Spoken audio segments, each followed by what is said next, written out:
Welcome, Gallop Racer fans. This is episode 2 of a 3-part series.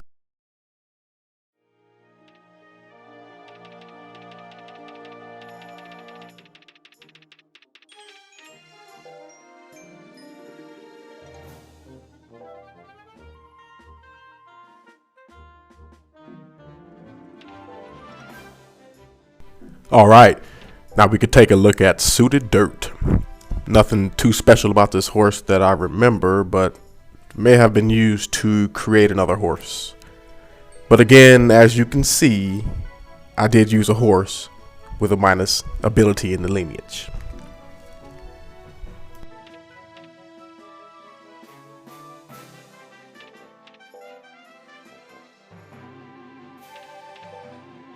Sizzle Dirt. Alright, let's see, 1x12. 17 length victory, 23 length victory. Yeah, this was a pretty good horse. And there were 2 horses in the lineage with minus abilities.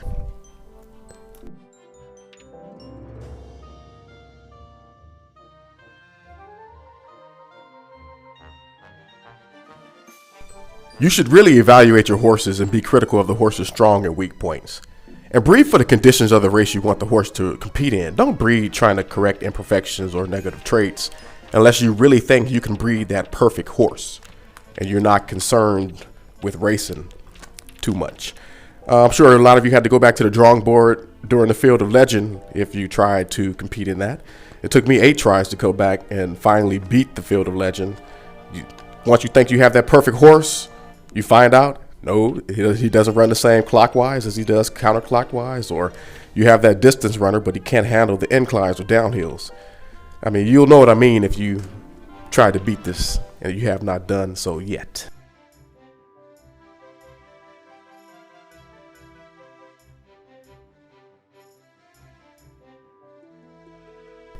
Song and Wager. This horse has very nice accomplishments. It sure does.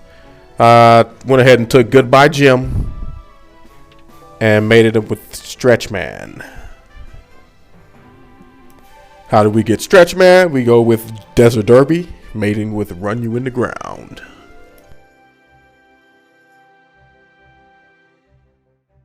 A few questions you should ask yourself when you are breeding. One is, why am I breeding? Are you breeding for a competition horse? Are you breeding for that next stud horse? Are you trying to breed that white horse? What discipline would you like to breed for? Do you need a closer? Do you need a pack horse? Do you need a speed horse? You know, while I'm breeding, I usually look for certain breeding messages. So let's take a look at a few of those breeding messages. A cross with blah, blah, blah. Hope it has an effect. This for me is usually a 50-50 shot at breeding. I stop using this combination of parents and usually it will back out and try to select another mate.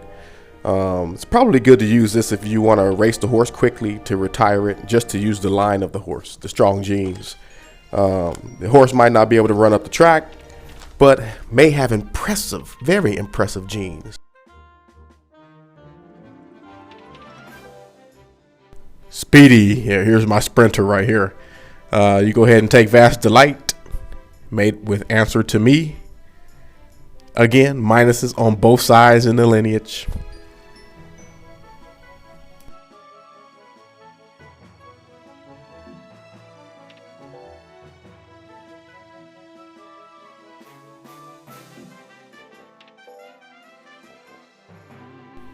Speedy comes with a 15, 9, 7, 10, 7, 10 length victory. Pretty good horse. And they only run usually like 6 furlongs, so that's pretty good.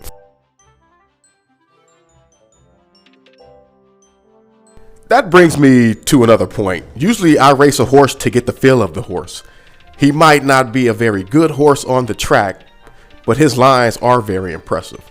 If a horse is not impressive and I'm not having fun with him or her, I retire that horse as soon as possible and move on. The good horses I run and run past their peak if need be, to obtain my titles.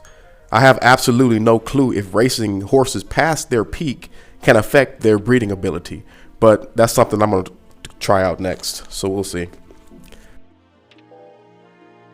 So moving on to those breeding messages. Others you may see. Excellent match of parents. What a spectacular breeding. Usually for me, that's a keeper. Too much inbreeding. I haven't had this issue or even seen this message firsthand. I've seen it on the internet, but not through my gaming experience. There is something about this cross. Pretty self-explanatory there. Big Brown. You're gonna definitely want this horse in your barn.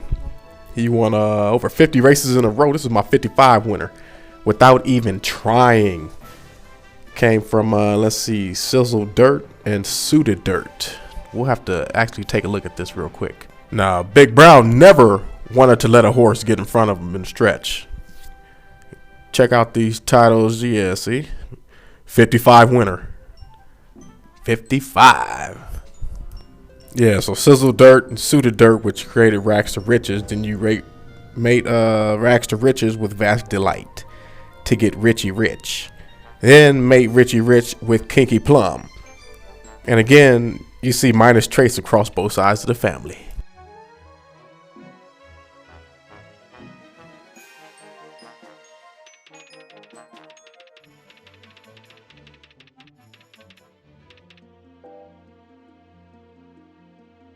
Here's a look at Richie Rich. I'm sure by now you all get how this works out here.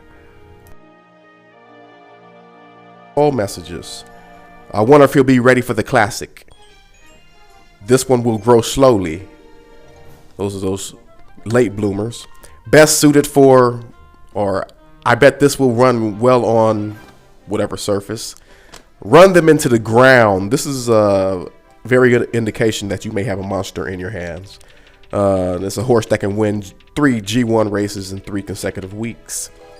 Another message is nothing like the world has ever seen. I got this message once, and I think this one is pretty self-explanatory as well. Usually you see this if a horse has 3 or more special abilities.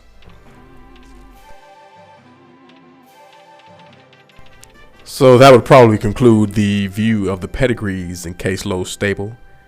You should go ahead and test out a few horses, mate them, try different combinations and see, you know, what you get. Basically now I'm looking for a Zenyatta to add to my stable. I want a horse that can inhale the field going into the stretch. So in my next video, I'll take you through a journey in KslowW's brain to see how I go ahead and breed horses.